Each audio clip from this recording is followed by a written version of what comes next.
Saya ambil dari Injil Lukas pasal yang kedua, ayatnya yang ke-8 hingga ayatnya yang ke-14. Lukas pasal 2 ayatnya yang ke-8 hingga ayatnya yang ke-14. Judul kita gembala-gembala. Dalam itu ada gembala-gembala yang tinggal di padang menjaga kawanan ternak mereka pada waktu malam. Tiba-tiba berdirilah seorang malaikat Tuhan di dekat mereka dan kemuliaan bersinar di dekat mereka. Dan mereka sangat ketakutan. Lalu kata malaikat itu kepada mereka, "Jangan takut, sebab sesungguhnya aku memberitakan kepadamu kesukaan besar untuk seluruh bangsa. Hari ini telah lahir bagimu, yaitu Juru Selamat, yaitu Kristus Tuhan di kota Daud. Dan inilah tandanya bagimu, kamu akan menjumpai seorang bayi dibungkus dengan lampin dan terbaring dalam balungan. Dan tiba-tiba tampaklah bersama-sama dengan malaikat itu sejumlah besar bala tentara surga yang memuji Allah, katanya, kemuliaan bagi Allah di tempat yang maha tinggi dan damai sejahtera di bumi di antara manusia yang berkenan kepadanya." Bapak Ibu yang sama dikasihi Tuhan, dari tema pertemuan kita pada malam hari ini saya mengambil satu tema, siapapun dapat dipakai oleh Tuhan. Siapapun dapat dipakai oleh Tuhan. Saudara-saudara yang terkasih, biasanya ketika ada kelahiran, biasanya akan diberitahukan kepada orang-orang tertentu saja. Akan tetapi ketika Allah memberitahukan kepada manusia tentang kelahiran anaknya, Ia tidak memberitahukan kelahiran itu kepada orang besar, melainkan Ia yang menerima berita sukacita mengenai kelahiran Tuhan Yesus adalah para gembala. Seperti yang kita tahu bahwa gembala ini bisa dibilang bukan dari kalangan terpenting atau pada kehidupan masyarakat pada zaman itu, gembala ini memiliki strategi yang sangat rendah atau dapat disebut dengan rendah. Saudara-saudara yang terkasih, berita sukacita ini memberikan keberanian bagi para gembala untuk meninggalkan gembanya dan mengalami kegembiraan yang sangat besar. Saudara-saudara yang terkasih, apa yang dapat kita pelajari dari berita sukacita ini dan dari para gembala?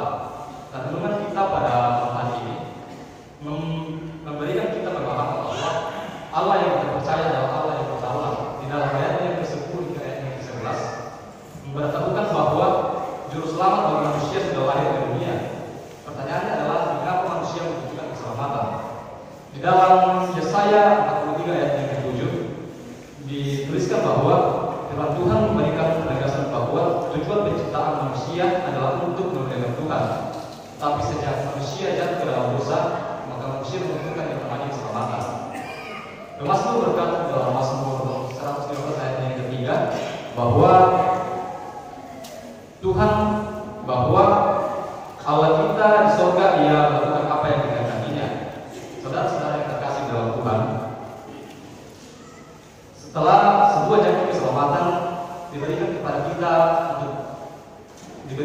kita setelah sesuai dengan nubuatan di dalam Yesaya pasal yang ke-7 ayat yang ke-11.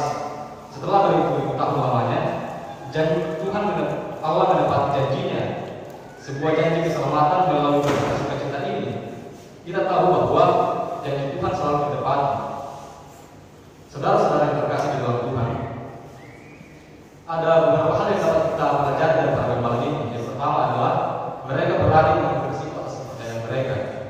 Dalam ayat yang ke-8 dikisahkan bahwa mereka sedang menjaga kawanan ternak. Karena posisi mereka dalam masyarakat ini bisa dibilang sangat rendah, jadi para gembala ini diremehkan. Saudara-saudara yang terkasih, dapat dibayangkan jika salah satu dari domba mereka hilang, maka itu mereka adalah taruhan nyawa mereka. Untuk itu, ini tugas kita sebagai orang percaya pada saat ini untuk berani mengambil resiko dan siap ikut salib. Dan selanjutnya yang dapat kita pelajari dari para gembala ini adalah mereka memuji dan memuliakan Allah. Perjumpaan dengan Kristus, Juru Selamat dunia ini telah memberikan pembaharuan ajaib dalam hati dan jiwa mereka. Walaupun secara fisik maupun secara materi kondisi mereka masih sama setelah bertemu dengan Mesias, tetapi mereka memuji dan memuliakan Allah. Saudara-saudara yang terkasih, kesukaan kita yang utama seharusnya memuji, menyembah dan memuliakan Allah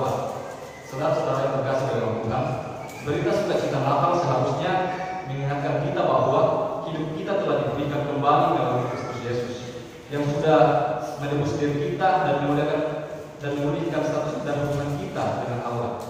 Untuk itu saudara-saudara, mari kita penuhi hati kita dengan sukacita, selalu memuji, menyembah dan